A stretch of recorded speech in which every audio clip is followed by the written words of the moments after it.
श्रीमद् भगवद गीता अध्याय 2 का शुभारंभ।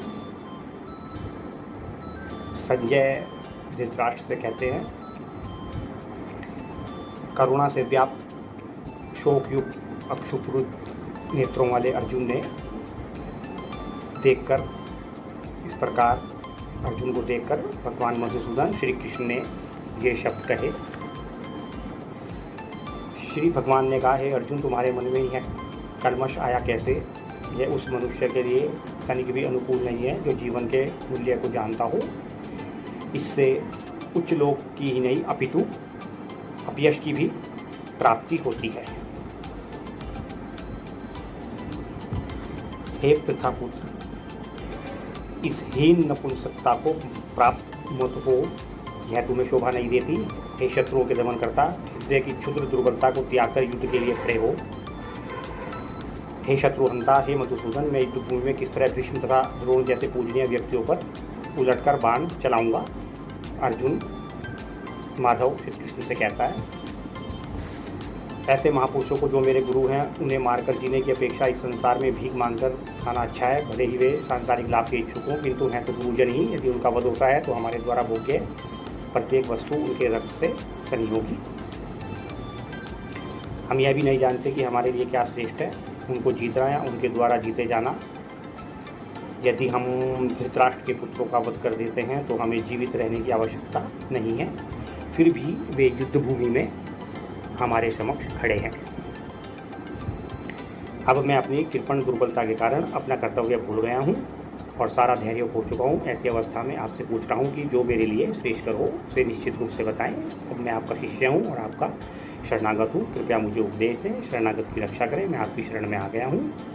हे गुरुदेव, मुझे उचित ज्ञान प्रदान करें, उचित शिक्षा दें। और ये अध्याय 2 का 7वां श्लोक है। इसके बाद भगवान श्री कृष्ण जो हैं वो उपदेश आरंभ करेंगे। और उससे पहले भी एक अर्जुन 8वें श्लोक में क्या कहता है, मुझे ऐसा कोई साधन नहीं दिखता जो मेरी इंद्रियों को सुखाने वाले इस शोक को दूर कर सके। स्वर्ग पर देवताओं के आधिपत्य की तरह इस धन धान्य संपन्न सारी पृथ्वी पर निष्कंटक राज्य प्राप्त करके भी मैं इस शोक को दूर नहीं कर सकूँगा। संजय ने धृतराष्ट्र से कहा। इस प्रकार कहने के बाद शत्रुओं का दमन करने वाला अर्जुन कृष्ण से बोला, हे गोविंद, मैं युद्ध नहीं करूँगा, और चुप हो गया। हे भरतवंशी, हे धृतराष्ट्र, उस समय दोनों सेनाओं के मध्य शोकमग्न अर्जुन से कृष्ण ने मानो हंसते हुए ये शब्द कहे। श्री मधुसूदन भगवान लीलाधर गोविंद श्री कृष्ण गीता गायक श्री गोविंद भगवान ने कहा, तुम पांडित्य पूर्ण वचन कहते हुए उनके लिए शोक कर रहे हो जो शोक करने के योग्य नहीं है। जो विद्वान होते हैं वे न तो जीवित के लिए और न ही मृत के लिए शोक करते हैं। ऐसा कभी नहीं हुआ कि मैं न रहा हूँ या तुम ना हो, अथवा ये समस्त राजा ना रहे हों, और ना ही ऐसा है कि भविष्य में हम लोग नहीं रहेंगे या फिर मैं उपस्थित नहीं होऊंगा। जिस प्रकार शरीरधारी आत्मा शरीर में बाल्यावस्था से तरुणावस्था और फिर वृद्धावस्था से उस वृद्धावस्था में निरंतर अग्रसर होता रहता है, उसी प्रकार मृत्यु होने पर आत्मा दूसरे शरीर में चला जाता है। धीर व्यक्ति ऐसे परिवर्तन से मोह को प्राप्त नहीं होता। हे कुंती पुत्र, सुख और दुख का क्षणिक उदय तथा कालक्रम में उनका अंतर्धान होना सर्दी और गर्मी की ऋतुओं के समान आने जाने के समान है। हे भरतवंशी अर्जुन, वे इंद्रिय बोध से उत्पन्न होते हैं और मनुष्य को चाहिए कि अविचल भाव से उनको सहन करना सीखे। हे पुरुषश्रेष्ठ अर्जुन, जो पुरुष सुख तथा दुख में विचलित नहीं होता और इन दोनों में समभाव रखता है, वह निश्चित रूप से मुक्ति के योग्य है। तत्वदर्शियों ने भी यह निष्कर्ष निकाला है कि भौतिक शरीर का तो कोई चिर स्थायित्व नहीं है, किंतु सत्य अर्थात आत्मा अपरिवर्तित रहता है। उन्होंने इन दोनों की प्रकृति के अध्ययन द्वारा ही यह निष्कर्ष निकाला है। जो सारे शरीर में व्याप्त है उसे ही तुम अविनाशी समझो। उस अव्यय आत्मा को नष्ट करने में कोई भी समर्थ नहीं है, क्योंकि आत्मा प्रकृति के बंधन से परे है। उन्हें मधुसूदन कह रहे हैं, अविनाशी अपरिमेय तथा शाश्वत जीव के भौतिक शरीर का अंत अवश्यंभावी है। अतः हे भरतवंशी, उठो, युद्ध करो। तात्पर्य इसका यह है कि भौतिक शरीर स्वभाव से नाशवान है। यह तत्क्षण भी नष्ट हो सकता है और 100 वर्ष के बाद भी, और इस तत्क्षण से लेकर 100 वर्ष के मध्य में भी। किंतु आत्मा, जिसे कोई नहीं देख सकता, वह अविनाशी है। और जो इस जीवात्मा को मारने वाला समझता है या फिर जो इसे मरा हुआ समझता है, वह दोनों ही अज्ञानी हैं, क्योंकि आत्मा न तो मारता है और न मारा जाता है। आत्मा के लिए किसी भी काल में न तो जन्म है न मृत्यु। वह न तो कभी जन्म लेता है और न जन्म लेगा, और न कभी जन्मा है। वह अजन्मा है, नित्य है, शाश्वत है, पुरातन है। शरीर के मारे जाने पर भी वह नहीं मारा जाता।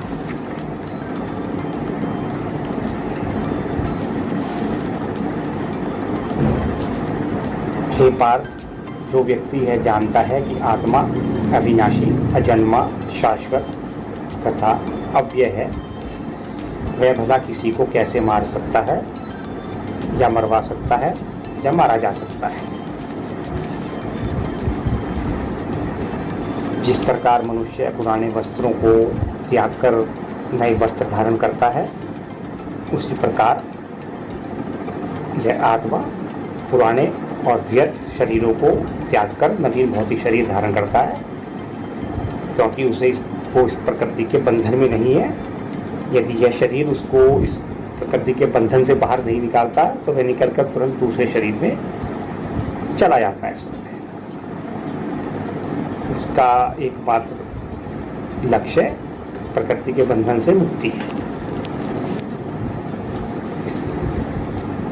यह आत्मा न तो कभी किसी शस्त्र द्वारा खंड खंड किया जा सकता है, न अग्नि द्वारा जलाया जा सकता है, न जल द्वारा भिगोया जा सकता है, न वायु द्वारा सुखाया जा सकता है। यह आत्मा अखंडित तथा अघुलनशील है। इसे न तो जलाया जा सकता है, न ही सुखाया जा सकता है, न ही काटा जा सकता है। यह शाश्वत, सर्वव्यापी, अधिकारी, स्थिर तथा सदैव एक सा रहने वाला है। मधुसूदन कहते हैं, यह आत्मा अव्यक्त, अकल्पनीय, अपरिवर्तनीय कहा जाता है। यह जानकर तुम्हें शरीर के लिए शोक नहीं करना चाहिए। किंतु फिर भी यदि तुम यह सोचते हो कि आत्मा अर्थात जो जीवन का लक्षण मात्र है सदा जन्म लेता है और मरता है, तो भी हे महाबाहो, तुम्हारे शोक करने का कोई कारण नहीं है। क्यों? क्योंकि शरीर से परे भी आत्मा का अपना एक स्वतंत्र अस्तित्व है। तो भगवान श्री कृष्ण ने जो भगवद गीता का उपदेश दिया, तो न केवल दार्शनिक विद्यमान थे, बल्कि वैभाषिक और वैज्ञानिक दोनों नाम से भी जाने जाते। अर्जुन को इस आत्मा के अस्तित्व में कोई विश्वास नहीं था, ऐसा स्वीकार करना चाहिए। यदि आत्मा का पुनर्जन्म नहीं होता, तो अर्जुन को अपने पितामह तथा गुरु के वध करने के पाप फलों से डरने का कोई कारण नहीं था, क्योंकि जिसने जन्म लिया है उसकी मृत्यु निश्चित है, और मृत्यु के पश्चात पुनर्जन्म भी निश्चित है। लेकिन यहाँ एक बात ध्यान रखने वाली ये है कि पुनर्जन्म जीवधारी के उस शरीर का नहीं होता। भगवान श्री कृष्ण का आशय है कि पुनर्जन्म निश्चित है, किंतु किसका? शरीर का नहीं, आपके शरीर का नहीं, पुनर्जन्म होगा आपकी वृत्ति का। क्यों? क्योंकि आत्मा अजन्मा अविनाशी है। वृत्ति प्रकृति के बंधन में है, जिसको प्रकृति के बंधन से मुक्त होना है आपके शरीर के माध्यम से। और अगर शरीर आपका ये वाला जो शरीर है ये उसको प्रकृति के बंधन से मुक्त करने में अक्षम साबित होता है, तो वह तुरंत दूसरा शरीर ग्रहण कर लेता है। वो जो आपकी वृत्ति है उसका पुनर्जन्म हो जाता है। वो प्रकृति के बंधन में है, आत्मा प्रकृति के बंधन में नहीं है, वो स्वतंत्र है, अविनाशी है, अजन्मा है। तो ये एक व्यवस्थागत है। भगवान कहने का आशय है कि जिसने जन्म लिया है उसकी मृत्यु निश्चित है और मृत्यु के पश्चात पुनर्जन्म निश्चित। फिर कहते हैं मधुसूदन कि सारे जीव प्रारंभ में तो अव्यक्त ही रहते हैं, मध्य अवस्था में ही तो व्यक्त होते हैं। जब जन्म लेते हैं और विनष्ट होने पर पुनः अव्यक्त हो जाते हैं, कुछ पता नहीं लगता, तो इसमें शोक करने की कोई आवश्यकता नहीं। और जहाँ तक इस आत्मा का प्रश्न है, तो कोई कोई तो इस आत्मा को आश्चर्य से देखता है, कोई इसे आश्चर्य की तरह बताता है, कोई इसे आश्चर्य की तरह से सुनता है, कोई कोई तो इसे सुनकर भी कुछ नहीं समझ पाता, और जो नहीं समझ पाता वह अपने आप को सबसे ज़्यादा ज्ञानी ज्ञानवान समझता है। हे भरतवंशी, शरीर में रहने वाले इस आत्मा का कभी भी वध नहीं किया जा सकता, अतः तुम्हें किसी भी जीव के लिए शोक करने की कोई आवश्यकता नहीं है। क्षत्रिय होने के नाते अपने विशिष्ट धर्म का विचार करते हुए तुम्हें जानना चाहिए कि धर्म के लिए युद्ध करने से बढ़कर तुम्हारे लिए अन्य कोई कार्य नहीं है, अतः तुम्हें संकोच करने की कोई आवश्यकता नहीं है। हे पार्थ, वे क्षत्रिय सुखी हैं जिन्हें ऐसे युद्ध के अवसर अपने आप प्राप्त होते हैं, क्योंकि फिर उनके लिए अगर वो जन्म मृत्यु के बंधन में भी अपने आप को मानते हैं तो फिर उनके लिए स्वर्ग के द्वार खुल जाते हैं। किंतु यदि तुम युद्ध करने के स्वधर्म को संपन्न नहीं करते हो तो तुम्हें निश्चित रूप से अपने कर्तव्य की उपेक्षा करने के कारण उसका पाप लगेगा और तुम एक योद्धा के रूप में अपना यश भी खो दो।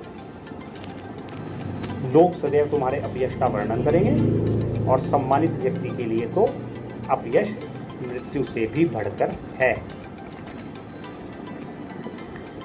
जिन जिन महान योद्धाओं ने तुम्हारे नाम और यश को सम्मान दिया है, वे सोचेंगे कि तुमने डर के मारे युद्ध भूमि छोड़ दी है और इस तरह वे तुम्हें तुच्छ मानेंगे और तुम्हारे शत्रु अनेक प्रकार के कटु शब्दों से तुम्हारा वर्णन करेंगे और तुम्हारी सामर्थ्य का भी उपहास करेंगे। तुम्हारे लिए इससे दुखदायी और क्या हो सकता है। वर्तमान परिस्थितियों में आप देख लीजिए, हिंदुओं पर यह कथन पूर्णतया भगवान श्री कृष्ण का यह कथन हिंदुओं पर पूरी तरह से आज की तारीख में लागू है, 100% सत्य है। इसमें कहीं कोई पराभाव होने का कोई वो है ही नहीं। पिछले 1400 साल से ये सत्य चला आ रहा है जो हिंदुओं पर पूरी तरह से लागू है। हे कुंती पुत्र, यदि तुम युद्ध में मारे जाओगे तो स्वर्ग प्राप्त करोगे और यदि तुम जीत जाओगे तो पृथ्वी के साम्राज्य का भोग करोगे। अतः दृढ़ संकल्प करके खड़े हो जाओ। और कृष्ण भगवान फिर से कह रहे हैं, कुंती पुत्र, तुम यदि युद्ध में मारे जाओगे तो स्वर्ग प्राप्त करोगे और यदि तुम जीत जाओगे तो पृथ्वी के साम्राज्य का भोग करोगे। अतः दृढ़ संकल्प करके खड़े हो और युद्ध करो। ये बात अगर हिंदुओं ने गांठ बांध ली होती तो मैं तो 1200 साल आक्रांताओं का, मुस्लिम आक्रांताओं का गुलामी झेलनी पड़ती और ना ही 200 साल अंग्रेज़ों की गुलामी झेलनी पड़ती और न अब हम आज़ादी का तथाकथित आज़ादी का अमृत महोत्सव मना रहे हैं तो हमें काले अंग्रेज़ों की भी गुलामी नहीं झेलनी पड़ती, यदि हम दृढ़ संकल्प करके जो है सामने वाले आतताइयों के विरुद्ध युद्ध के लिए खड़े हो जाते हैं। और फिर भगवान कृष्ण कहते हैं कि तुम सुख या दुख, हानि या लाभ, विजय या पराजय का विचार किए बिना युद्ध के लिए युद्ध करो। इस सामने वाले भी युद्ध के लिए युद्ध करने आए हैं, तुम उन्हें नहीं मारोगे तो वो तुम्हें मार देंगे। इसलिए ऐसा करने से तुम्हें कोई पाप नहीं लगेगा और इसका यहाँ मैंने वैश्लेषिक अध्ययन द्वारा इस ज्ञान का वर्णन किया है। अब निष्काम भाव से कर्म करना बता रहा हूँ, उसे सुनो। हे पुत्र, यदि तुम ऐसे ज्ञान से कर्म करोगे तो तुम कर्म के बंधन से अपने को मुक्त कर सकते हो। अब ये कर्मों के बंधन से मुक्त होने का जो वर्णन है, ये वेदों में भी वर्णन मिलता है कि भगवान ने प्रकृति पर दृष्टिपात किया और उसमें आणविक जीवात्माएं प्रविष्ट कर दी। तो ये सारे जीव फिर भौतिक जगत के में इंद्रिय तृप्ति के लिए ही कर्म करते रहते हैं और माया के वशीभूत होकर अपने को भोक्ता मानते रहते हैं। तो जो प्रकृति है, इसका दूसरा नाम माया है, और मन की जो उच्च स्तरीय दशा है उसका नाम आत्मा है। तो जो कहा गया है ना, पवित्र मन से, तो मन साफ होगा, मन का दर्पण, तो फिर वहाँ कृष्ण दिखाई देते हैं। उसका तात्पर्य यही है। तो इसमें भगवान कृष्ण अर्जुन को यही कह रहे हैं कि इस प्रयास में न तो हानि होती है और न ही ह्रास, अपितु इस पथ पर की गई अल्प प्रगति भी मान भय से तुम्हारी रक्षा कर सकती है। कर्मों के फल का परित्याग। श्रीमद् भगवद गीता अध्याय 2 का शुभारंभ। संजय धृतराष्ट्र से कहते हैं, करुणा से व्याप्त शोकयुक्त अक्षुप्रुत नेत्रों वाले अर्जुन ने देखकर, इस प्रकार अर्जुन को देखकर भगवान मधुसूदन श्री कृष्ण ने ये शब्द कहे। श्री भगवान ने कहा, हे अर्जुन, तुम्हारे मन में ही है कल्मश आया कैसे? यह उस मनुष्य के लिए तनिक भी अनुकूल नहीं है जो जीवन के मूल्य को जानता हो। इससे उच्च लोक की ही नहीं अपितु अपयश की भी प्राप्ति होती है। हे पृथापुत्र, इस हीन नपुंसकता को प्राप्त मत हो, यह तुम्हें शोभा नहीं देती। हे शत्रुओं के दमन करता, हृदय की क्षुद्र दुर्बलता को त्याग कर युद्ध के लिए खड़े हो। हे शत्रुहंता, हे मधुसूदन, मैं युद्धभूमि में किस तरह भीष्म तथा द्रोण जैसे पूजनीय व्यक्तियों पर उलटकर बाण चलाऊंगा। अर्जुन माधव श्री कृष्ण से कहता है, ऐसे महापुरुषों को जो मेरे गुरु हैं, उन्हें मारकर जीने की अपेक्षा इस संसार में भीख मांगकर खाना अच्छा है। भले ही वे सांसारिक लाभ के इच्छुक हों, किंतु हैं तो गुरुजन ही। यदि उनका वध होता है तो हमारे द्वारा भोग्य प्रत्येक वस्तु उनके रक्त से सनी होगी। हम यह भी नहीं जानते कि हमारे लिए क्या श्रेष्ठ है, उनको जीतना या उनके द्वारा जीते जाना। यदि हम धृतराष्ट्र के पुत्रों का वध कर देते हैं तो हमें जीवित रहने की आवश्यकता नहीं है, फिर भी वे युद्ध भूमि में हमारे समक्ष खड़े हैं। अब मैं अपनी कृपण दुर्बलता के कारण अपना कर्तव्य भूल गया हूँ और सारा धैर्य खो चुका हूँ। ऐसी अवस्था में आपसे पूछ रहा हूँ कि जो मेरे लिए श्रेष्ठकर हो उसे निश्चित रूप से बताएं। अब मैं आपका शिष्य हूँ और आपका शरणागत हूँ, कृपया मुझे उपदेश दें, शरणागत की रक्षा करें। मैं आपकी शरण में आ गया हूँ। हे गुरुदेव, मुझे उचित ज्ञान प्रदान करें, उचित शिक्षा दें। और ये अध्याय 2 का 7वां श्लोक है। इसके बाद भगवान श्री कृष्ण जो हैं वो उपदेश आरंभ करेंगे, और उससे पहले भी एक अर्जुन 8वें श्लोक में क्या कहता है, मुझे ऐसा कोई साधन नहीं दिखता जो मेरी इंद्रियों को सुखाने वाले इस शोक को दूर कर सके। स्वर्ग पर देवताओं के आधिपत्य की तरह इस धन धान्य संपन्न सारी पृथ्वी पर निष्कंटक राज्य प्राप्त करके भी मैं इस शोक को दूर नहीं कर सकूंगा। संजय ने धृतराष्ट्र से कहा। इस प्रकार कहने के बाद शत्रुओं का दमन करने वाला अर्जुन कृष्ण से बोला, हे गोविंद, मैं युद्ध नहीं करूंगा, और चुप हो गया। हे भरतवंशी, हे धृतराष्ट्र, उस समय दोनों सेनाओं के मध्य शोकमग्न अर्जुन से कृष्ण ने मानो हंसते हुए ये शब्द कहे। श्री मधुसूदन भगवान लीलाधर गोविंद श्री कृष्ण गीता गायक श्री गोविंद भगवान ने कहा, तुम पांडित्य पूर्ण वचन कहते हुए उनके लिए शोक कर रहे हो जो शोक करने के योग्य नहीं है। जो विद्वान होते हैं वे न तो जीवित के लिए और न ही मृत के लिए शोक करते हैं। ऐसा कभी नहीं हुआ कि मैं न रहा हूँ या तुम ना हो, अथवा ये समस्त राजा ना रहे हों, और ना ही ऐसा है कि भविष्य में हम लोग नहीं रहेंगे या फिर मैं उपस्थित नहीं होऊंगा। जिस प्रकार शरीरधारी आत्मा शरीर में बाल्यावस्था से तरुणावस्था और प्रवृद्धावस्था से उस वृद्धावस्था में निरंतर अग्रसर होता रहता है, उसी प्रकार मृत्यु होने पर आत्मा दूसरे शरीर में चला जाता है। धीर व्यक्ति ऐसे परिवर्तन से मोह को प्राप्त नहीं होता। हे कुंती पुत्र, सुख और दुख का क्षणिक उदय तथा कालक्रम में उनका अंतर्धान होना सर्दी और गर्मी की ऋतुओं के समान आने जाने के समान है। हे भरतवंशी अर्जुन, वे इंद्रिय बोध से उत्पन्न होते हैं और मनुष्य को चाहिए कि अविचल भाव से उनको सहन करना सीखे। हे पुरुष श्रेष्ठ अर्जुन, जो पुरुष सुख तथा दुख में विचलित नहीं होता और इन दोनों में समभाव रखता है, वह निश्चित रूप से मुक्ति के योग्य है। तत्वदर्शियों ने भी यह निष्कर्ष निकाला है कि भौतिक शरीर का तो कोई चिर स्थायित्व नहीं है, किंतु सत्य अर्थात आत्मा अपरिवर्तित रहता है। उन्होंने उन दोनों की प्रकृति के अध्ययन द्वारा ही यह निष्कर्ष निकाला है। जो सारे शरीर में व्याप्त है उसे ही तुम अविनाशी समझो। उस अव्यय आत्मा को नष्ट करने में कोई भी समर्थ नहीं है, क्योंकि आत्मा प्रकृति के बंधन से परे है। उन्हें मधुसूदन कह रहे हैं, अविनाशी अपरिमेय तथा शाश्वत जीव के भौतिक शरीर का अंत अवश्यंभावी है, अतः हे भरतवंशी उठो, युद्ध करो। तात्पर्य इसका ये है कि भौतिक शरीर स्वभाव से नाशवान है, यह तत्क्षण भी नष्ट हो सकता है और 100 वर्ष के बाद भी, और इस तत्क्षण से लेकर 100 वर्ष के मध्य में भी। किंतु आत्मा जिसे कोई नहीं देख सकता वह अविनाशी है, और जो इस जीवात्मा को मारने वाला समझता है या फिर जो इसे मरा हुआ समझता है, वह दोनों ही अज्ञानी हैं, क्योंकि आत्मा न तो मारता है और न मारा जाता है।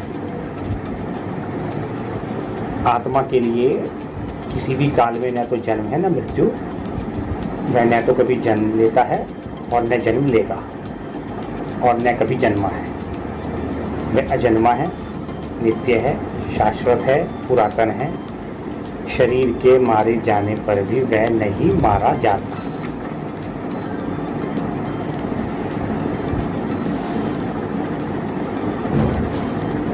हे पार्थ, जो व्यक्ति यह जानता है कि आत्मा अविनाशी, अजन्मा, शाश्वत तथा अव्यय है, वह भला किसी को कैसे मार सकता है या मरवा सकता है या मारा जा सकता है।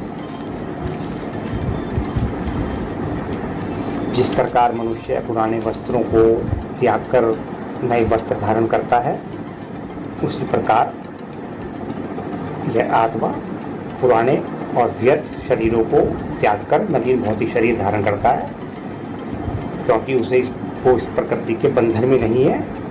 यदि यह शरीर उसको इस प्रकृति के बंधन से बाहर नहीं निकालता तो वह निकलकर तुरंत दूसरे शरीर में चला जाता है।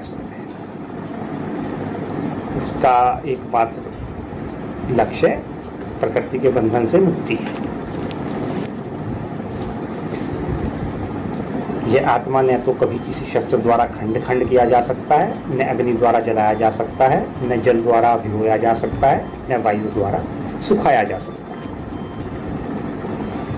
यह आत्मा अखंडित तथा अघुलनशील है। इसे न तो जलाया जा सकता है, न ही सुखाया जा सकता है, न ही काटा जा सकता है। यह शाश्वत, सर्वव्यापी, अधिकारी, स्थिर तथा सदैव एक सा रहने वाला है। मधुसूदन कहते हैं, यह आत्मा अव्यक्त, अकल्पनीय, अपरिवर्तनीय कहा जाता है। यह जानकर तुम्हें शरीर के लिए शोक नहीं करना चाहिए, किंतु फिर भी यदि तुम यह सोचते हो कि आत्मा अर्थात जो जीवन का लक्षण मात्र है, सदा जन्म लेता है और मरता है तो भी हे महाबाहो तुम्हारे शोक करने का कोई कारण नहीं है। क्यों? क्योंकि शरीर से परे भी आत्मा का अपना एक स्वतंत्र अस्तित्व है। तो भगवान श्री कृष्ण ने जो भगवद गीता का उपदेश दिया तो न केवल वे दार्शनिक विद्यमान थे बल्कि वैभाषिक और वैज्ञानिक दोनों नाम से भी जाने जाते। अर्जुन को इस आत्मा के अस्तित्व में कोई विश्वास नहीं था, ऐसा स्वीकार करना चाहिए। यदि आत्मा का पुनर्जन्म नहीं होता तो अर्जुन को अपने पितामह तथा गुरु के वध करने के पाप पदों से डरने का कोई कारण नहीं था, क्योंकि जिसने जन्म लिया है उसकी मृत्यु निश्चित है और मृत्यु के पश्चात पुनर्जन्म भी निश्चित है। लेकिन यहाँ एक बात ध्यान रखने वाली ये है कि पुनर्जन्म जीवधारी के उस शरीर का नहीं होता। भगवान श्री कृष्ण का आशय है कि पुनर्जन्म निश्चित है, किंतु किसका? शरीर का नहीं, आपके शरीर का नहीं। पुनर्जन्म होगा आपकी वृत्ति का। क्यों? क्योंकि आत्मा अजन्मा अविनाशी है। वृत्ति प्रकृति के बंधन में है, जिसको प्रकृति के बंधन से मुक्त होना है आपके शरीर के माध्यम से।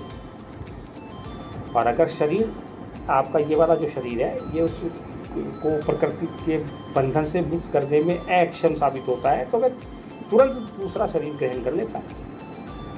वो जो आपकी वृत्ति है उसका पुनर्जन्म हो जाता है। वो प्रकृति के बंधन में है, आत्मा प्रकृति के बंधन में नहीं है, स्वतंत्र है, अविनाशी है, अजन्मा है। तो ये एक व्यवस्थागत है। भगवान कहने का आशय है कि जिसने जन्म लिया है उसकी मृत्यु निश्चित है और मृत्यु के पश्चात पुनर्जन्म निश्चित। फिर कहते हैं मधुसूदन कि सारे जीव प्रारंभ में तो अव्यक्त ही रहते हैं, मध्य अवस्था में ही तो व्यक्त होते हैं। जब जन्म लेते हैं और विनष्ट होने पर पुनः अव्यक्त हो जाते हैं, कुछ पता नहीं लगता, तो इसमें शोक करने की कोई आवश्यकता नहीं। और जहाँ तक इस आत्मा का प्रश्न है तो कोई तो इस आत्मा को आश्चर्य से देखता है, कोई इसे आश्चर्य की तरह बताता है, कोई इसे आश्चर्य की तरह से सुनता है, कोई तो इसे सुनकर भी कुछ नहीं समझ पाता, और जो नहीं समझ पाता वह अपने आप को सबसे ज़्यादा ज्ञानी ज्ञानवान समझता है। हे भरतवंशी, शरीर में रहने वाले इस आत्मा का कभी भी वध नहीं किया जा सकता, अतः तुम्हें किसी भी जीव के लिए शोक करने की कोई आवश्यकता नहीं है।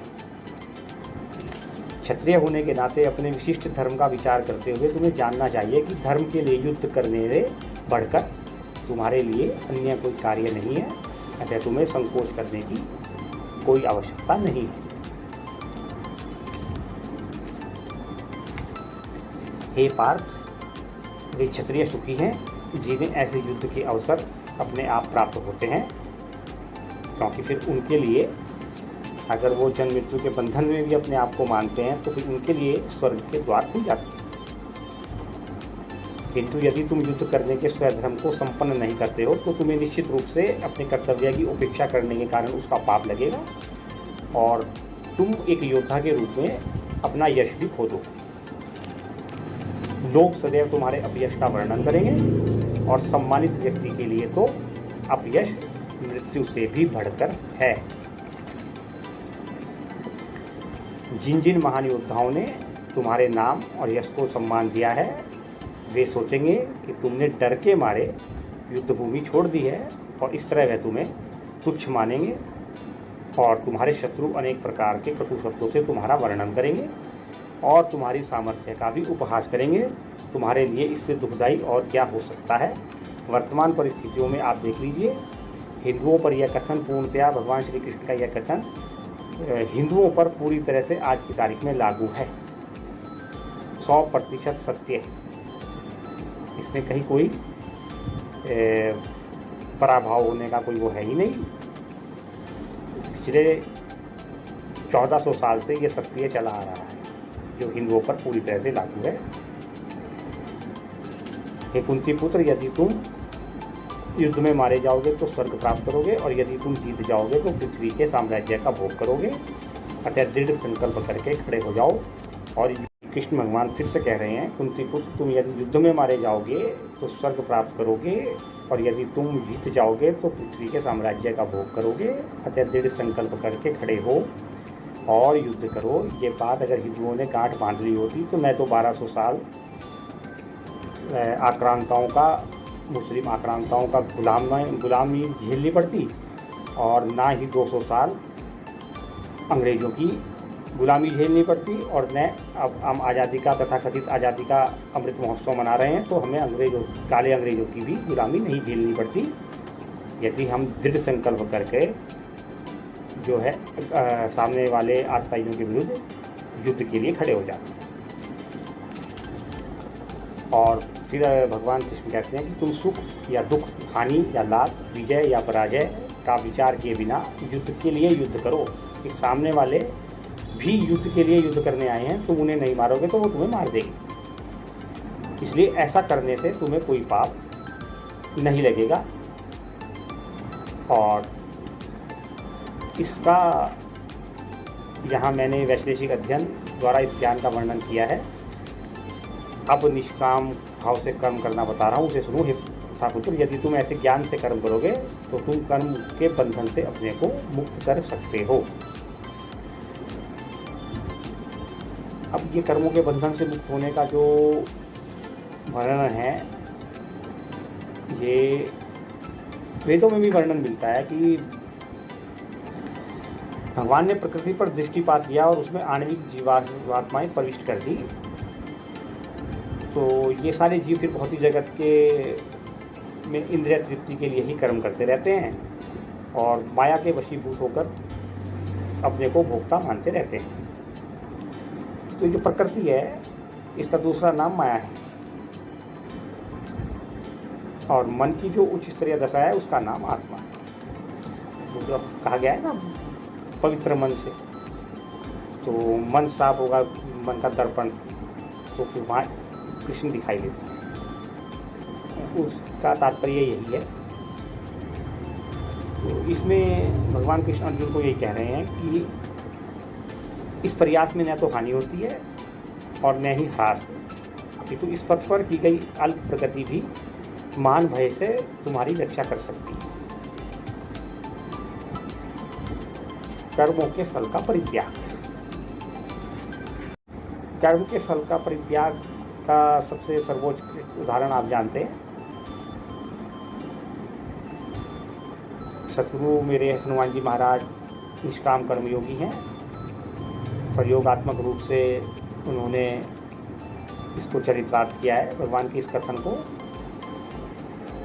और आधुनिक काल में मैं गुरु नानक देव को सर्वोच्च स्थान पर रखता हूँ, जिन्होंने श्रीमद् भगवद गीता के भगवान श्री कृष्ण के इस श्लोक को अपने जीवन के अग्रिम पथ पर चरितार्थ करके दिखाया है। और गुरु ग्रंथ साहिब जैसा अमर ग्रंथ इस भारत भूमि को दिया है।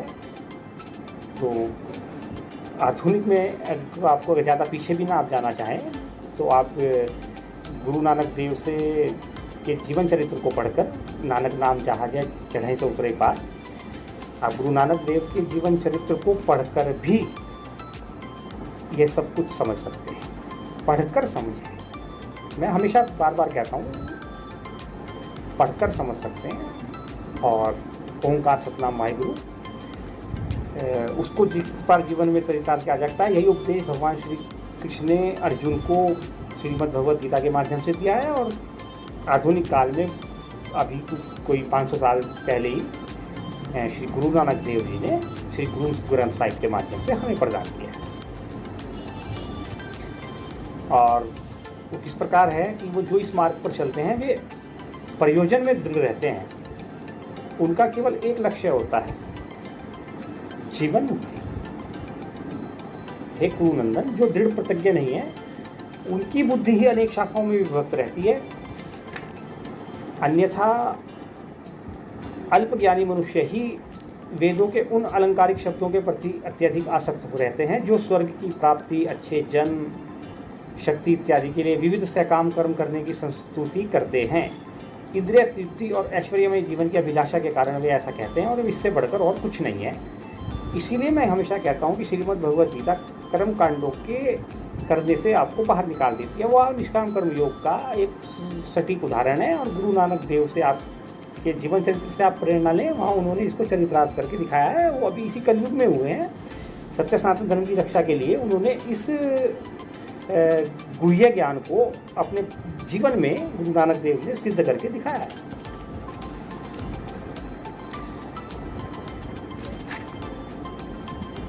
जो लोग इंद्रिय भोग और भौतिक ऐश्वर्य के प्रति अत्यधिक आसक्त होने से ऐसी वस्तुओं से मोहग्रस्त हो जाते हैं, उनके मनों में भगवान के प्रति भक्ति का दृढ़ निश्चय नहीं रहता। भगवान श्री कृष्ण के कहने का तात्पर्य यह है कि समाधि का अर्थ ही है स्थिर मन। मुझे प्राप्ति का अर्थ ही है स्थिर मन, स्वच्छता का। जब मन स्वच्छ होगा, साफ होगा, क्लीन होगा, वहाँ कोई कूड़ा करकट जमा नहीं होगा, तो वो स्वतः आत्मा को समझने के लिए परिष्कृत होगा। और उस परिष्कृति जो होती है, उसको जो परिष्कृत होता है जब मन, उसको समाधि कहते हैं। किंतु अगर आप इंद्रिय भोग में रुचि रखते हैं तो फिर आप इस प्रकृति के बंधन में बंध जाते हैं। फिर बिल्कुल इसके उलट होता है, अपोजिट होता है। जैसा अर्जुन गीता के प्रथम अध्याय में 29वें श्लोक से लेकर के और 45वें श्लोक तक वो प्रकृति के बंधन में ऐसा बंधा हुआ है, वो उपदेश सुनने के बजाय भगवान कृष्ण को गीता का उपदेश सुना रहा है। ऐसा लगता है कभी कभी सामान्य जन को। और अनेक संस्कृत के भाषा को जानने वाले विद्वानों ने इसी बात का लाभ उठाया है और इसको दूषित किया है, जबकि वास्तविकता बिल्कुल इसके विपरीत है।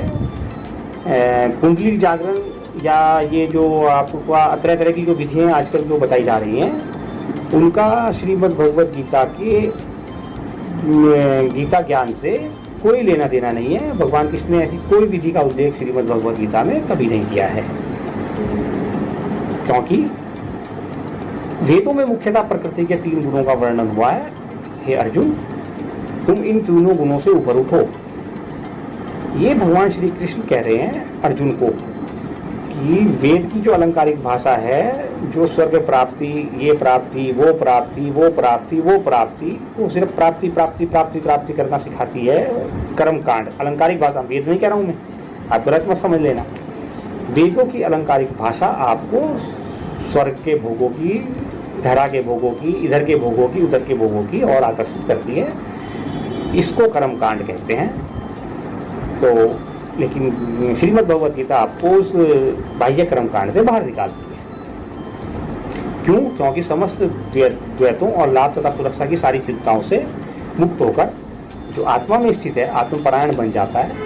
फिर उसे उन वेदों में जो सकाम गुणों का वर्णन है, फिर उसमें उसकी कोई आसक्ति नहीं रहती, वह वास्तविकता के धरातल तक पहुंच जाता है। गीता का भगवान को कह रहे हैं कि छोटे से कूप का सारे कार्य एक विशाल जलाशय तुरंत पूरा कर सकता है या पूरा हो भी जाता है। इसी प्रकार वेदों के आंतरिक तात्पर्य को जानने वाले उनको उसके सारे प्रयोजन सिद्ध हो जाते हैं। आंतरिक तात्पर्य से ये मतलब है कि उसमें जो कुछ भाष्य लिखा गया है, जो कुछ कहा गया है, उसको पढ़कर समझने के बाद आपको फिर जो है, जो कर्मकांड के विभाग में वर्णित अनुष्ठानों और यज्ञों का जो ध्येय जो है, आत्म साक्षात्कार के लिए जो प्रोत्साहित करता है, जो कर्मिक विकास है, वो समझ आ जाता है अगर आप उसको पढ़कर समझते हैं। ये भगवान श्री कृष्ण के कहने का तात्पर्य है। क्योंकि उसका एक कारण और बताया भगवान ने, जो कि बड़ा अद्भुत है। वो कह रहे हैं कि मनुष्य इतना तो बुद्धिमान होना ही चाहिए कि केवल अनुष्ठानों के प्रति आसक्त न रहकर वेदों के प्रत्यक्ष उद्देश्य को समझे और अधिकाधिक इंद्रिय तृप्ति के लिए ही स्वर्ग लोक जाने की कामना कभी ना करे। ये वेदों का अध्ययन करने के बाद, उन्हें समझने के बाद, जो उसका अंदर का जो ज्ञान है वो ये है जो वेदों के अंदर छुपा हुआ है। किंतु इस युग में सामान्य व्यक्ति के लिए न तो वैदिक अनुष्ठानों को की समस्त विधि विधानों का पालन करना संभव है, इस युग में संभव नहीं है जो अब वर्तमान चल रहा है, और न ही सारे वेदांत और उपनिषदों को का सर्वांग अध्ययन कर पाना संभव है, वो भी संभव नहीं है। रोजी रोटी कमाने में व्यस्तता इतनी ज़्यादा है कि उन सबका अध्ययन संभव नहीं है अब। तो फिर भगवान कहते हैं कि तुम्हें अपना कर्म करने का अधिकार है, किंतु कर्म के फलों को तुम अधिकारी नहीं हो। तुम न तो कभी अपने आप को अपने कर्मों के फलों का कारण मानो, कारण जानो, और न ही उस कर्म को करने में आसक्त हो। निरासक्त, वही जैसे हनुमान जी अपने निरासक्त, कर्म करने के प्रति निरासक्त। जय जय सिया राम, जय जय सिया राम, जय जय सिया राम। माता सीता का, माता जानकी का पता लगाने जाना है तो जय सिया राम, है ना, धनुष बाण की भांति चले गए, बाण की भांति। तो ये जो है स्थिति, क्या इस स्थिति में पहुंचने के लिए भगवान श्री कृष्ण अर्जुन को कह रहे हैं, हे अर्जुन, भगवान श्री कृष्ण कह रहे हैं कि हे अर्जुन, जय अथवा पराजय की समस्त आसक्ति का परित्याग कर समभाव से अपना कर्म करो, ऐसी समता ही योग कहलाती है। ये निष्काम योग का अद्भुत उदाहरण महावीर बजरंगबली हैं। उनके कार्यों को आप पढ़कर समझिए। हनुमान चालीसा का आप पाठ करते हैं, बड़ी अच्छी बात है, किंतु जो निष्काम कर्म हनुमान जी ने किस प्रकार, सुंदरकांड का जो आप पाठ करते हैं तो जरा उसमें डूबिए, किसी दिन एक दिन निकालिए रामचरितमानस और उसमें डूबिए, एक एक अक्षर में डूबना पड़ता है। ठीक है, अगर आपको पढ़कर समझना है और कुछ जानना है तो आपको ये कार्य स्वयं करना होगा। कोई गुरु आपको ये नहीं बता सकता, कोई गुरु नहीं करेगा, तो स्वयं पढ़कर आपको उसमें डूबना होगा। ये भगवान श्री कृष्ण का उपदेश गीता के माध्यम से मैं बता रहा हूँ, आपको मेरी अपनी कोई राय नहीं है, मैं तो जितना मेरे से होता है मैं कर देता हूँ। और क्या कह रहे हैं श्री कृष्ण कि हे धनंजय, भक्ति के द्वारा समस्त गर्हित कर्मों से दूर रहो और उसी भाव से भगवान की शरण ग्रहण करो। जो व्यक्ति अपने सकाम कर्म फलों को भोगना चाहते हैं वे कंजूस हैं, वे कृपण हैं। अर्थात कहने का तात्पर्य ये है कि अगर हम पूजा करते हैं और पूजा में कुछ मांगते हैं तो उसका तात्पर्य यही है कि हम कंजूस हैं, हम भगवान से लेन देन कर रहे हैं। और ऐसी पूजा का उन्होंने विरोध किया है, क्योंकि भक्ति में संलग्न मनुष्य इस जीवन में ही अच्छे और बुरे कार्यों से अपने को मुक्त कर लेता है। अतः योग के लिए प्रयत्न करो, क्योंकि सारा कार्य कौशल यही है। और योग से मतलब उनका वही है, मन को साधने का योग।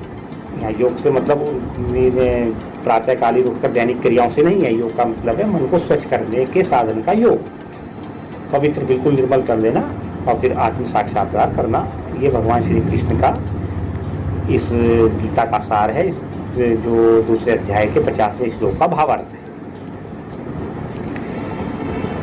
तो फिर भगवान कहते हैं कि इस तरह भगवत भक्ति में लगे रहकर बड़े बड़े ऋषि मुनि अथवा भक्तगण अपने आप को इस भौतिक संसार में कर्म के फलों से मुक्त कर देते हैं। इस प्रकार वे जन्म मृत्यु के चक्र से छूट जाते हैं और फिर मेरे पास आकर या उस भगवान के पास जाकर उस अवस्था को प्राप्त कर लेते हैं जो इस समस्त दुखों से परे है। अर्थात कहने का तात्पर्य है कि इस प्रकृति के बंधन में जब जीवात्मा प्रवेश कर जाता है तो फिर यहाँ सिर्फ दुखों के अलावा और कुछ नहीं है। और उन दुखों से मुक्ति के लिए ही जो है ये उपाय भगवान श्री कृष्ण ने निष्काम कर्म योग का बताया है, जिसको चरित्रार्थ हनुमान जी ने अपने कर्मों के माध्यम से कर दिखाया।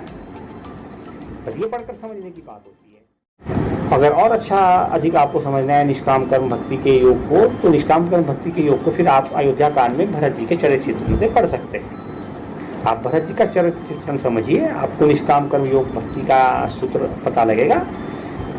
वो ये कार्य भी स्वयं करना होगा आपको, जो भरत जी कहीं कहीं भगवान श्री राम से भी अग्र पंक्ति में खड़े हुए दिखाई देते हैं, वो इस निष्काम कर्म योग के कारण ही हैं।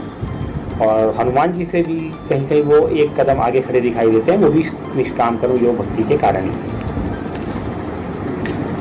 तो आगे भगवान कह रहे हैं कि जब तुम्हारी बुद्धि मोहरूपी सघन वन को पार कर जाएगी तो तुम सुने हुए तथा सुनने योग्य सबके प्रति अन्य मस्तक हो जाओगे। फिर आप किसी प्रकार की जो है अभिलाषा मेरे अतिरिक्त नहीं रहेगी, मुझे प्राप्त करने के अतिरिक्त फिर आपकी कोई अभिलाषा नहीं रहेगी। ये इस श्लोक का तात्पर्य है कुल मिला करके।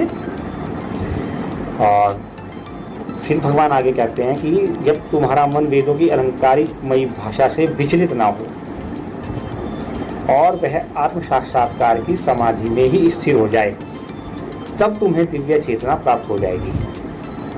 तो यहाँ भी समाधि का वही अर्थ है जो अभी पिछले श्लोक में भगवान ने बताया था।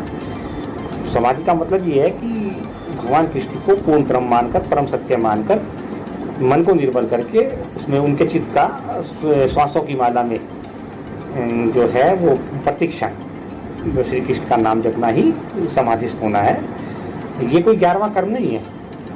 ये प्रकृति के बंधन में आकर मनुष्य के पास 10 झमेले हैं, उन झमेलों में आपने एक झमेला और खड़ा कर दिया है, जिसे 11वां झमेला कहते हैं, वो ये झमेला है। तो कृष्ण के कहने का तात्पर्य ये है यहाँ पर कि वो उस झमेले से आज़ाद रहो, जो तुम कार्य कर्तव्य कर रहे हो उस कर्तव्य कर्म में रहते हुए कर्मों के प्रति आसक्त ना हो करके मेरा चिंतन करते रहो श्वासों की माला में, और मन को निर्मल करके जो आप ऐसा चिंतन करोगे तो तुम आत्म साक्षात को प्राप्त करके समाधि को प्राप्त करोगे।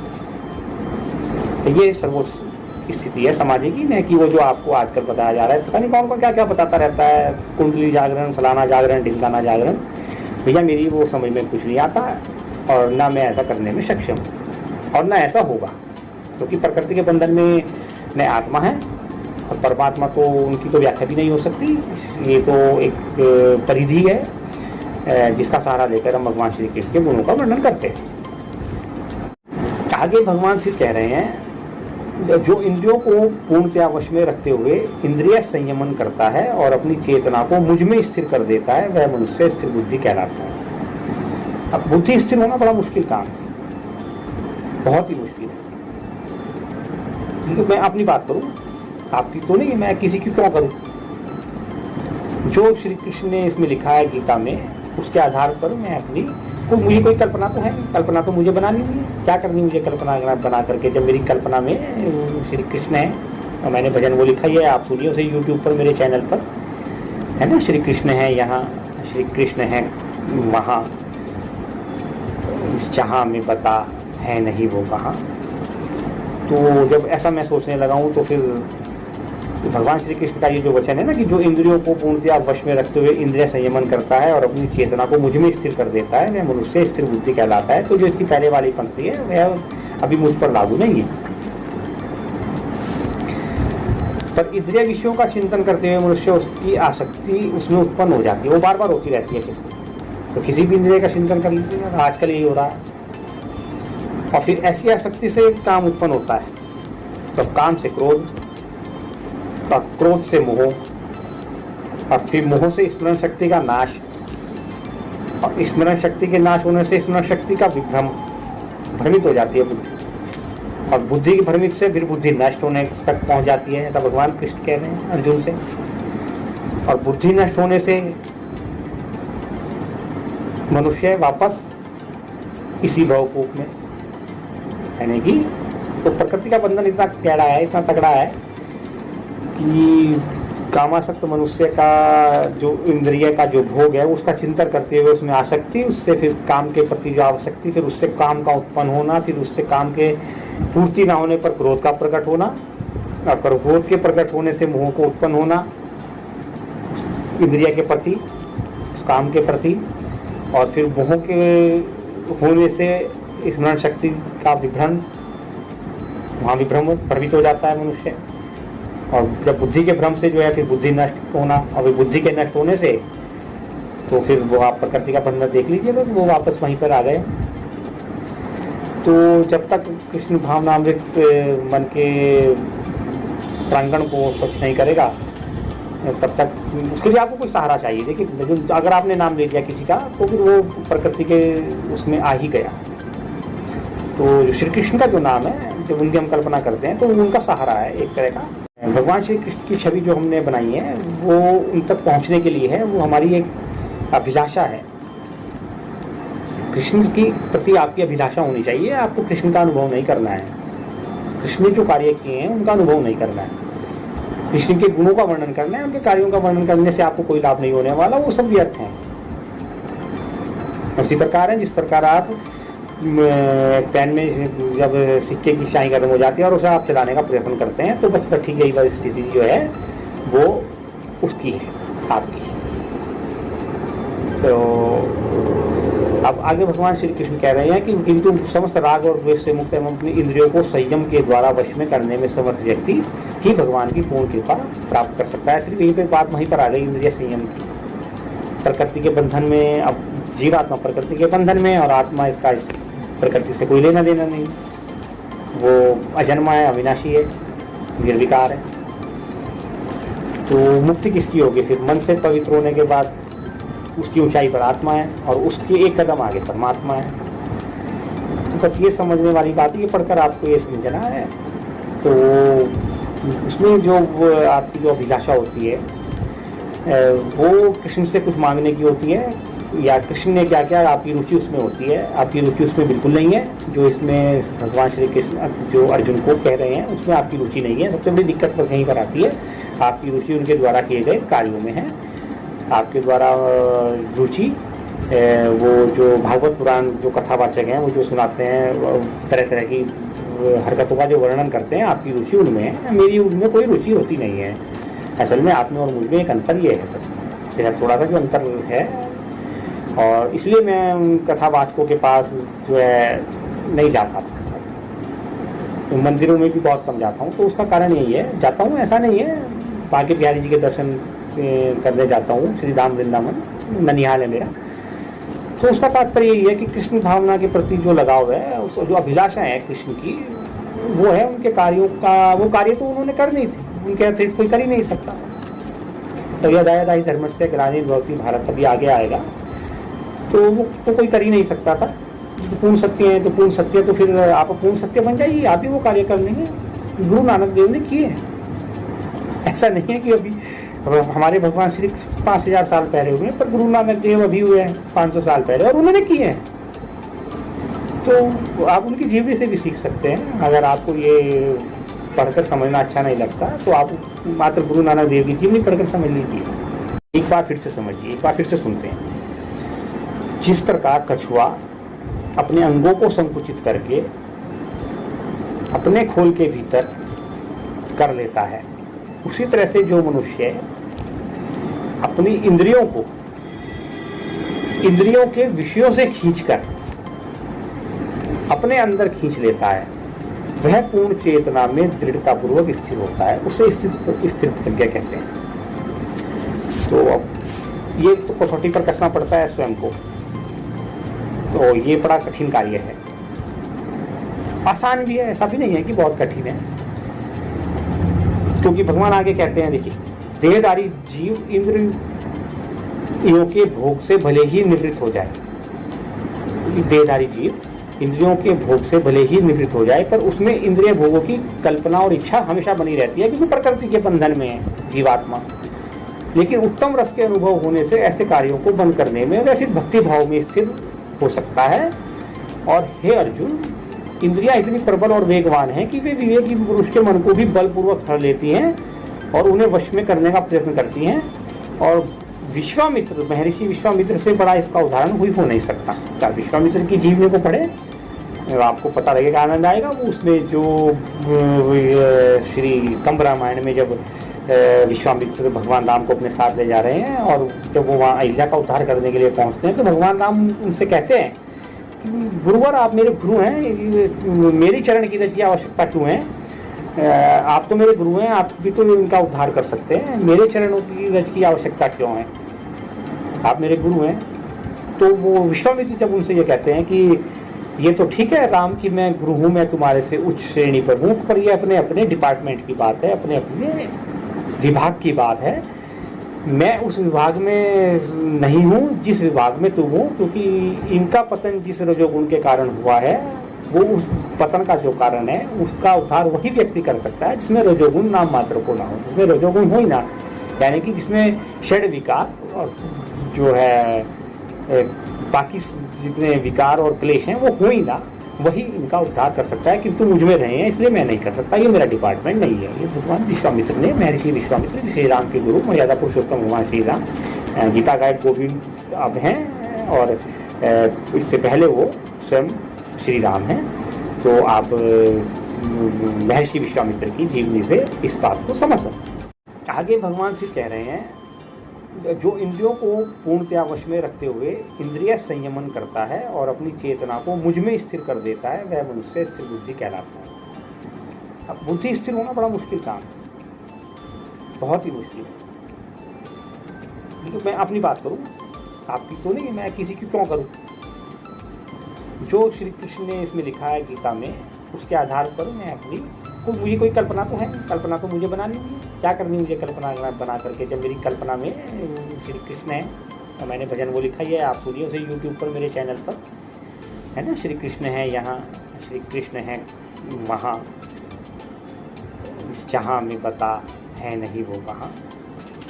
तो जब ऐसा मैं सोचने लगा हूँ तो फिर भगवान श्री कृष्ण का ये जो वचन है ना कि जो इंद्रियों को पूर्णतया वश में रखते हुए इंद्रिय संयमन करता है और अपनी चेतना को मुझ में स्थिर कर देता है, वह मनुष्य स्थिर बुद्धि कहलाता है। तो जो इसकी पहले वाली पंक्ति है वह अभी मुझ पर लागू नहीं है।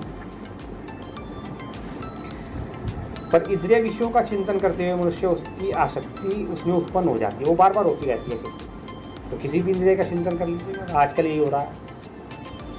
और फिर ऐसी आसक्ति से काम उत्पन्न होता है, तो काम से क्रोध, और क्रोध से मोह, और फिर मोह से स्मरण शक्ति का नाश, और स्मरण शक्ति के नाश होने से स्मरण शक्ति का विभ्रम, भ्रमित हो जाती है बुद्धि, और बुद्धि की भ्रमित से फिर बुद्धि नष्ट होने तक पहुंच जाती है, ऐसा भगवान कृष्ण कह रहे हैं अर्जुन से। और बुद्धि नष्ट होने से मनुष्य वापस इसी भवकूप में, यानी कि तो प्रकृति का बंधन इतना गहरा है, इतना तगड़ा है कि कामासक्त मनुष्य का जो इंद्रिय का जो भोग है उसका चिंतन करते हुए उसमें आसक्ति, उससे फिर काम के प्रति जो आवश्यकता, फिर उससे काम का उत्पन्न होना, फिर उससे काम के पूर्ति ना होने पर क्रोध का प्रकट होना, और क्रोध के प्रकट होने से मोह को उत्पन्न होना इंद्रिय के प्रति, काम के प्रति, और फिर मोह के होने से स्मरण शक्ति का विभ्रंश, वहाँ विभ्रम भ्रमित हो जाता है मनुष्य। और जब बुद्धि के भ्रम से जो है फिर बुद्धि नष्ट होना, और फिर बुद्धि के नष्ट होने से तो फिर वो आप प्रकृति का बंधन देख लीजिए, तो वो वापस वहीं पर आ गए। तो जब तक कृष्ण भावनामृत मन के प्रांगण को स्वच्छ नहीं करेगा तब तक उसके लिए आपको कोई सहारा चाहिए। देखिए अगर आपने नाम ले लिया किसी का तो फिर वो प्रकृति के उसमें आ ही गया। तो श्री कृष्ण का जो नाम है, जब उनकी हम कल्पना करते हैं तो उनका सहारा है एक तरह का। भगवान श्री कृष्ण की छवि जो हमने बनाई है वो उन तक पहुंचने के लिए है, वो हमारी एक अभिलाषा है। कृष्ण की प्रति आपकी अभिलाषा होनी चाहिए, आपको कृष्ण का अनुभव नहीं करना है, कृष्ण ने जो कार्य किए हैं उनका अनुभव नहीं करना है, कृष्ण के गुणों का वर्णन करना है, उनके कार्यों का वर्णन करने से आपको कोई लाभ नहीं होने वाला, वो सब व्यर्थ हैं। उसी प्रकार है जिस प्रकार आप पेन में जब सिक्के की स्याही खत्म हो जाती है और उसे आप चलाने का प्रयत्न करते हैं, तो बस ठीक यही परिस्थिति जो है वो उसकी है, आपकी। तो अब आगे भगवान श्री कृष्ण कह रहे हैं कि किंतु समस्त राग और द्वेष से मुक्त एवं अपनी इंद्रियों को संयम के द्वारा वश में करने में समर्थ व्यक्ति ही भगवान की पूर्ण कृपा प्राप्त कर सकता है। फिर यहीं पर बात वहीं पर आ गई, इंद्रिय संयम प्रकृति के बंधन में। अब जीवात्मा प्रकृति के बंधन में और आत्मा इसका प्रकृति से कोई लेना देना नहीं, वो अजन्मा है, अविनाशी है, निर्विकार है। तो मुक्ति किसकी होगी? फिर मन से पवित्र होने के बाद उसकी ऊंचाई पर आत्मा है और उसकी एक कदम आगे परमात्मा है। तो बस ये समझने वाली बात है, ये पढ़कर आपको ये समझना है। तो उसमें जो आपकी जो अभिलाषा होती है वो कृष्ण से कुछ मांगने की होती है, या कृष्ण ने क्या क्या आपकी रुचि उसमें होती है। आपकी रुचि उसमें बिल्कुल नहीं है, जो इसमें भगवान श्री कृष्ण जो अर्जुन को कह रहे हैं उसमें आपकी रुचि नहीं है। सबसे बड़ी दिक्कत बस यहीं पर आती है, आपकी रुचि उनके द्वारा किए गए कार्यों में है। आपके द्वारा रुचि वो जो भागवत पुराण जो कथावाचक हैं वो जो सुनाते हैं तरह तरह की हरकतों का जो वर्णन करते हैं, आपकी रुचि उनमें है, मेरी उनमें कोई रुचि होती नहीं है। असल में आप में और मुझ में एक अंतर ये है, थोड़ा सा जो अंतर है, और इसलिए मैं उन कथावाचकों के पास जो है नहीं जा पाता। मंदिरों में भी बहुत कम जाता हूँ, तो उसका कारण यही है। जाता हूँ ऐसा नहीं है, बांके बिहारी जी के दर्शन करने जाता हूँ, श्री राम वृंदावन ननिहाल है मेरा। तो उसका तात्पर्य यही है कि कृष्ण भावना के प्रति जो लगाव है, जो अभिलाषा है कृष्ण की, वो है उनके कार्यों का। वो कार्य तो उन्होंने कर नहीं थी, उनके अतिरिक्त कोई कर ही नहीं सकता। तो यह दायादाही धर्मस्य ग्लानिर्भवति भवति भारत अभी आगे आएगा, तो वो तो कोई कर ही नहीं सकता था। पूर्ण सत्य है तो पूर्ण सत्य, तो फिर आप पूर्ण सत्य बन जाइए, आप ही वो कार्य कर लेंगे। गुरु नानक देव ने किए। ऐसा नहीं है कि अभी हमारे भगवान श्री 5000 साल पहले हुए, पर गुरु नानक देव अभी हुए हैं 500 साल पहले, और उन्होंने किए हैं। तो आप उनकी जीवनी से भी सीख सकते हैं। अगर आपको ये पढ़कर समझना अच्छा नहीं लगता तो आप मात्र गुरु नानक देव की जीवनी पढ़कर समझ लीजिए। अब भगवान फिर आगे कहते हैं कि इस प्रकार से कृष्ण भावना अमृत में तुष्ट व्यक्ति के लिए संसार में तीनों पाप नष्ट हो जाते हैं, और ऐसी तुष्ट चेतना होने पर भी उसकी बुद्धि शीघ्र ही स्थिर हो जाती है। ऐसा वो अर्जुन से कह रहे हैं भगवान श्री कृष्ण। श्री कृष्ण का यहाँ पर तात्पर्य आप पूर्ण सत्य से लें। वो पूर्ण सत्य है, वो कुछ भी करने में सक्षम है, वो उसमें वो लिप्त नहीं है, तो इसलिए वो कुछ भी नहीं करते। तो आगे वो कह रहे हैं कि जो कृष्ण भावना अमृत में परमेश्वर से संबंधित नहीं है, उसकी न तो बुद्धि दिव्य होती है और न ही मन स्थिर होता है, और फिर जिसके बिना शांति की कोई संभावना ही नहीं है। और शांति के बिना फिर सुख कैसे हो सकता है? अब ये जो शांति का है, ये लक्षण आपको अपने आप में प्रकट करना पड़ता है। इसके लिए बड़ा धैर्य रखना पड़ता है।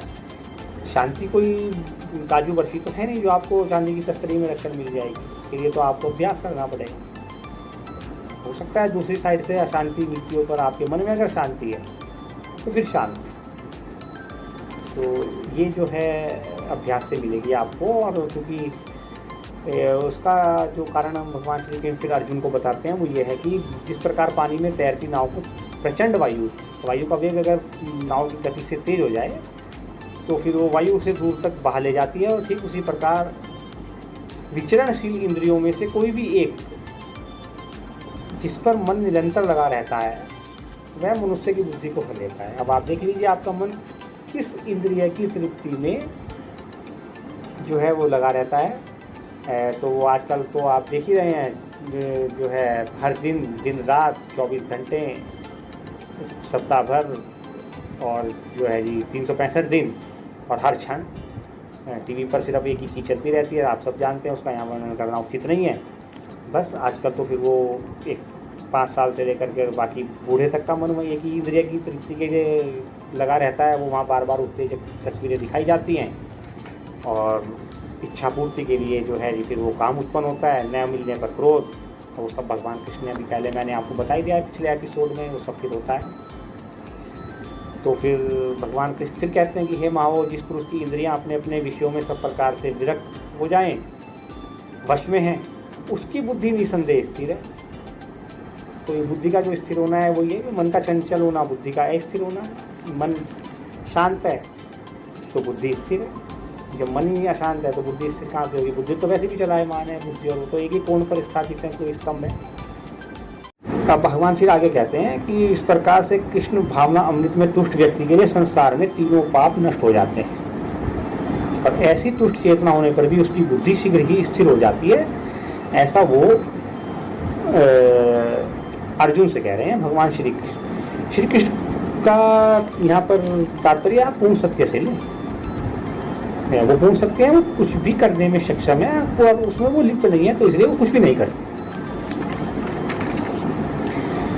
तो आगे वो कह रहे हैं कि जो कृष्ण भावना अमृत में परमेश्वर से संबंधित नहीं है, उसकी न तो बुद्धि दिव्य होती है और न ही मन स्थिर होता है, और फिर जिसके बिना शांति की कोई संभावना ही है। और शांति के बिना फिर सुख कैसे हो सकता है? अब ये जो शांति का है, ये लक्षण आपको अपने आप में प्रकट करना पड़ता है। इसके लिए बड़ा धैर्य रखना पड़ता है। शांति कोई काजू बर्फी तो है नहीं जो आपको चांदी की तस्तरी में रखकर मिल जाएगी। इसके लिए तो आपको अभ्यास करना पड़ेगा।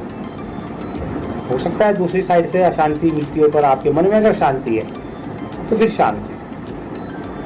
तो ये जो है अभ्यास से मिलेगी आपको। और क्योंकि उसका जो कारण हम भगवान श्री कृष्ण फिर अर्जुन को बताते हैं वो ये है कि जिस प्रकार पानी में तैरती नाव को प्रचंड वायु का वेग अगर नाव की गति से तेज हो जाए तो फिर वो वायु से दूर तक बहा ले जाती है, और ठीक उसी प्रकार विचरणशील इंद्रियों में से कोई भी एक जिस पर मन निरंतर लगा रहता है वह मनुष्य की बुद्धि को फल लेता है। अब आप देख लीजिए आपका मन किस इंद्रिय की तृप्ति में जो है वो लगा रहता है। तो आजकल तो आप देख ही रहे हैं जो है हर दिन दिन रात 24 घंटे सप्ताह भर और जो है जी 365 दिन और हर क्षण टीवी पर सिर्फ एक ही चीज़ चलती रहती है। आप सब जानते हैं, उसका यहाँ वर्णन करना उचित नहीं है। बस आजकल तो फिर वो एक 5 साल से लेकर के बाकी बूढ़े तक का मन वही एक ही इंद्रिय की तृप्ति के लिए लगा रहता है। वो वहाँ बार बार उठते तस्वीरें दिखाई जाती हैं और इच्छा पूर्ति के लिए जो है फिर वो काम उत्पन्न होता है, न मिलने पर क्रोध। और वो सब भगवान कृष्ण ने अभी पहले मैंने आपको बता ही दिया है पिछले एपिसोड में, वो सब फिर होता है। तो फिर भगवान कृष्ण फिर कहते हैं कि हे माओ, जिस पुरुष की इंद्रियां अपने अपने विषयों में सब प्रकार से विरक्त हो जाएं, वश में हैं, उसकी बुद्धि निसंदेह स्थिर है। तो ये बुद्धि का जो स्थिर होना है वो ये मन का चंचल होना, बुद्धि का अस्थिर होना है। मन शांत है तो बुद्धि स्थिर है, जब मन ही अशांत है तो बुद्धि स्थिर कहाँ से होगी? बुद्धि तो वैसे भी चलायमान है, बुद्धि और वो तो एक ही कोण पर स्थापित है, तो स्तंभ है। फिर भगवान आगे कह रहे हैं कि भैया जिस व्यक्ति ने इंद्रिय तृप्ति की समस्त इच्छाओं का परित्याग कर दिया है और जो इच्छाओं से रहित रहता है और जिसने सारी ममता भी त्याग दी है, वो अहंकार से भी रहित है और इसमें कोई अपनी इच्छा नहीं है, मेरी प्राप्ति की अभिलाषा के अतिरिक्त अन्य कोई इच्छा नहीं है, वही वास्तविक शांति को प्राप्त कर सकता है। तो बस ये बात जो है आपको ध्यान में रखनी है कि भगवान श्री कृष्ण प्रत्येक वस्तुओं के स्वामी हैं, ये कह लीजिए परम सत्य हैं। तो ये जो प्रकृति का जो बंधन है वो इस जीवात्मा के लिए, आत्मा फिर मुक्त है। फिर वही बात आ जाती है, हर श्लोक का एक ही अर्थ निकल कर आता है कि जीव इस प्रकृति के बंधन में है, आत्मा मुक्त है, वो स्वतंत्र है और परमात्मा उससे ऊपर है। तो मुक्त किसको होना है? जीवन मुक्त होना है। आत्मा तो मुक्ति हो नहीं सकती, तो मुक्त है पहले से ही, तो अजन्मा विनाशी प्रदेश है, उसको कहाँ मुक्त होना है? मुक्त किसको होना है? मन की वृत्ति को, कि मन की वृत्ति को प्रकृति के बंधन से मुक्त होना है। मन की वृत्ति को प्रकृति के बंधन से मुक्त होना है और उसके लिए भगवान श्री कृष्ण को कह रहे हैं जब इच्छाओं का परित्याग करेगा और इच्छाओं से रहित होगा और ममता का भी परित्याग करेगा, क्रोध का भी परित्याग करेगा, षड विकारों का भी परित्याग करेगा, 5 कलेशों का भी त्याग करेगा, तब तो इसकी बुद्धि होगा। आप सोच के देख लीजिए, अब ये तो अर्जुन से कहा जा रहा है इनमें से हम कहाँ खड़े हैं? कहीं भी नहीं है, किसी भी गिनती में नहीं। सत्य बोलिए तो हम किसी भी गिनती में नहीं। क्या आप सोच रहे हैं कि मैं ये कह रहा हूँ या ये पढ़ रहा हूँ तो मैं उस गिनती में हूँ? जी नहीं, गलत, मैं भी नहीं। पर आपसे अलग इसलिए हूँ कि मैं ये पढ़ रहा हूँ, मैं ये कर रहा हूँ, मैं पढ़कर समझ रहा हूँ, आप वो भी नहीं कर रहे हैं। उस दृष्टिकोण से मैं आपसे अलग, मैं कृष्ण का कम से कम नाम तो ले रहा हूँ, वीडियो तो अपलोड कर रहा हूँ। कृष्ण मेरे मन के अंदर फिलहाल तो है ही नहीं, जब तक नहीं चल रहा है कार्यक्रम चल रहा है तब तक कृष्ण चल रहा है। तो अगर उतनी देर भी चल रहा है तो उतनी देर तो सब जगह से मन हट चुका है ना, सब जगह से मन हटा है तभी तो कृष्ण में लगा है, तभी तो इस गीता का जो इसमें लिखा हुआ है पढ़कर मैं इस पर अपलोड कर रहा हूँ। तो आप अगर ये सोचें कि किस प्रकार से मन हटाया जा सकता है तो ये है, देखिए मन इस प्रकार से हटेगा क्या? इस समय सारा ध्यान सिर्फ इस पर केंद्रित है, तो इस पर केंद्रित करना है। वो जो भगवान ने अभी पीछे कहा है कि दिन में रात और रात में दिन, तो बस वही दिन रात इसी तरह से चलना चाहिए। जिस तरह से मैं गीता का सार पढ़ रहा हूँ तो ध्यान सब जगह से हटकर सिर्फ अभी इसमें एक ध्यान इसमें लगा हुआ है भगवान श्री कृष्ण में। तो ये कृष्णमय होना जो है, कृष्ण भावनामृत होना है, यह स्थिर बुद्धि के लक्षण है। लेकिन ये स्थिर बुद्धि कितनी देर रहती है? जब तक ये गीता का ज्ञान में पहला लक्षण है। कितनी देर के लिए? उतनी देर के लिए जितनी देर के लिए मैं ये गीता का ज्ञान इस पर अपलोड कर रहा हूँ, ये वो परम सत्य है। तो अच्छा, अब इसमें आगे बता रहे हैं भगवान कि यह आध्यात्मिक तथा ईश्वरीय जीवन का जो पथ है, इसे प्राप्त करके फिर मनुष्य फिर मोहित नहीं होगा। ये बात जरूर लागू होती है। उस मोह के जाल से कुछ ऐसा लगता है कि अब बाहर निकल चुके हैं, निकलने का प्रयास आरंभ हो चुका है, ये बात है। इसलिए एक बड़ा अंतर आप में और मुझ में आ गया होगा। अब यदि वो फिर आगे कह रहे हैं, यदि कोई जीवन के अंतिम समय में भी इस तरह स्थित हो जाए तो भी वह भगवत धाम में प्रवेश कर सकता है, परंतु इसके लिए अभिलाषा चाहिए। ये बड़ा सुंदर श्लोक है, बड़ी सुंदर बात भगवान श्री कृष्ण ने अर्जुन से कही है कि अंतिम चरण में भी, लेकिन उसके लिए अभ्यास, अंतिम चरण में भी यदि कोई अपनी बुद्धि को इस प्रकार स्थिर कर ले, कृष्ण भावनामृत में स्थिर कर ले, तो फिर वो जो है मेरे उस धाम में प्रवेश करने की उसे अनुमति है। तो कुल मिलाकर ये है कि जो है मनुष्य कृष्ण भावनामृत में अपने दिव्य जन को एक क्षण में भी प्राप्त कर सकता है और 100 जन्मों तक भी नहीं कर सकता है। 100 वर्षों का जो जीवन उसे मिला है उसमें भी नहीं कर सकता, और हो सकता है वह लाखों जीवनों को इस प्रकार बर्बाद कर दे। और ऐसा हो रहा है, प्रकृति का जो बंधन है वो इतना गहरा है, इतना सशक्त है कि वो जल्दी से इस जगत को सत्य मान लेता है। जगत सत्य है, जगत मिथ्या नहीं है, जगत सत्य है, किंतु उसके बंधन में बंधना और उस बंधन से आज़ाद होना भी सत्य है। वह मन की आत्मा को वहाँ तक ले जाने की बात है। तो वास्तविक जीवन का फिर शुभारंभ इस भौतिक जीवन के पूरा होने पर नहीं होता, तो वास्तविक जीवन का आरंभ तो इस भौतिक जीवन के साथ साथ चलता है। बस ये जो अंतर है ये आत्मा और मुझ में, ये वो जो आपको बताते हैं कथावाचक, अगला जन्म, पिछला जन्म, पुनर्जन्म, ये सब चीज़ें साथ व्यर्थ की बात है। पुनर्जन्म होता है, मैंने आपको पहले बता दिया है भगवत गीता के आधार पर, कि पुनर्जन्म होता है वृत्ति का, मनुष्य का नहीं होता। आपके शरीर का पुनर्जन्म नहीं होगा, आपकी वृत्ति का पुनर्जन्म होगा। ये वृत्ति आजकल कार्य कर रही है। ऐसा नहीं है कि सतयुग में कलयुग नहीं था, या द्वापर में नहीं था, या त्रेता में नहीं था। उन युगों में भी ऐसे लोग थे, ऐसे व्यक्ति थे जो कलयुग में जी रहे थे, जिनके पास जो कली का था। आप रावण ले लीजिए, आप कंस ले लीजिए, आप शिशुपाल ले लीजिए, ये सब कलयुग में भी हैं। और इनकी जो मर भले ही उस काल में गए हों, उस दौर में गए हों, लेकिन वृत्ति वो आज तक देख लीजिए कितनों में प्रवेश कर गई है। जिस प्रकार एक वृक्ष जो है, एक बीज जो है वो एक वृक्ष बनकर 1000 पत्ते को लगा देता है, ठीक इसी प्रकार से वृत्ति है। वृत्ति भी इतनी प्रकृति के बंधन में बंधी हुई है कि एक वृक्ष की भांति बन जाती है। फिर ये 1 से 10, 10 से 100, 100 से 1000, इसी को छोड़ने के लिए भगवान श्री कृष्ण अर्जुन से कह रहे हैं। और उसके बाद वो फिर से जो है वो आरंभ हो जाता है। ये जो है दूसरे अध्याय के 72 श्लोक सुनने के पश्चात भी अभी अर्जुन जो है फिर कह रहा है जनार्दन से, श्री कृष्ण से, भगवान से, कि अर्जुन फिर बोला। अर्जुन ने कहा, हे जनार्दन, हे केशव, यदि आप बुद्धि को सकाम कर्म से श्रेष्ठ समझते हैं, यदि आप बुद्धि को ही सकाम कर्म से श्रेष्ठ समझते हैं, तो फिर आप मुझे इस घोर युद्ध में क्यों लगाना चाहते हैं? हो गया ना, अगला प्रश्न खड़ा हो जाए कि इतना सारा लंबा भगवान ने निष्काम कर्म योग का उपदेश दिया, तो अब काम योग समझाना पड़ रहा है। ये बड़े ही अद्भुत है। प्रकृति का बंधन देख लीजिए आप, कितना गहरा है और कितना विचित्र है, कितना गहरा है। ये तो अर्जुन को समझाना पड़ रहा है, वो तो रथ छोड़कर भागा नहीं।